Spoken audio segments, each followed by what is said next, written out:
Hello everyone, I'm Albert, a researcher at RMIT University, and I'm also one of the developers of Ameba 1. As you know, Ameba is a powerful topology optimization software based on Rhino Grasshopper platform. The concept of topology optimization may be known by structural engineers, but this is not easy for architects and designers. To solve this issue, I prepared this tutorial for non-engineering users, especially for architects and designers. So, I will do my best to give you a clear and easy understanding introduction to the use of Ameba. If you like my video, please give me a like and follow my channel. By the way, this is the first time to make an English tutorial in my life. So, if you have any question or suggestions, please leave comments and let me know. Okay, let's move to the first tutorial.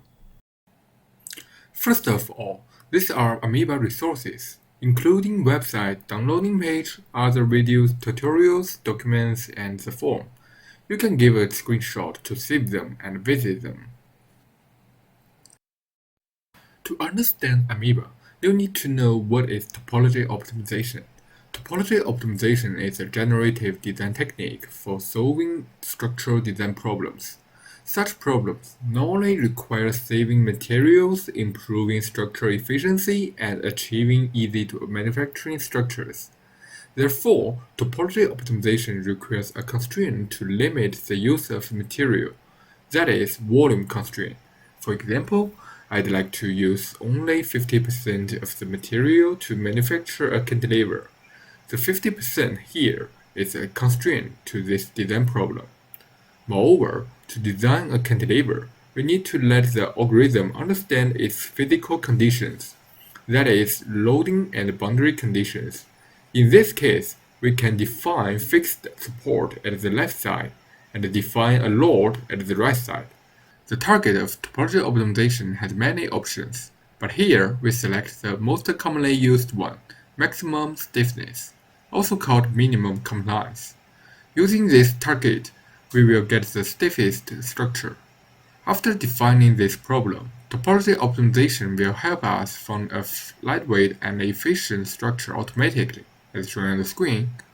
Among many topology optimization methods, a widely used technique is the bidirectional evolutionary structure optimization method, so-called the Basal Method. It is proposed by distinguished Professor Mike Shear's team. This technique can add and remove finite elements simultaneously to improve material distribution. In recent years, the Basal method has been used in various structural designs, including bridges, furniture, and architectural design. This is also the core algorithm of Ameba. If you are interested in this algorithm, you can read the book shown on the screen. If you are still confused about this algorithm, don't worry, here's the video. As you can see, the blue rectangle area is the design domain. We can define the left side as the fixed support and define a load at the right side. Then we set the target volume as 50%, filter radius as 3 mm, and the evolution ratio as 2%. The material parameters, including Young's module and the Poisson's ratio, are set as shown on the screen. Now we divide the entire design domain into thousands of elements.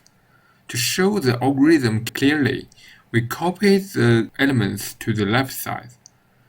It can be seen that the optimization process needs to do finite element analysis. The color of elements on the left side represents their string energy density. The Basal method will add and remove elements based on this value. Let's look at it. See, the elements are added and removed simultaneously. This is because some of removed elements may be important during the optimization step, so they are added in the next iteration. The optimization is executed until the current material volume reaches the target volume and the compliance value becomes stable. Thank you for watching this video. I hope the explanation of this algorithm was clear. If you found it too difficult or have any questions, please feel free to leave a comment below.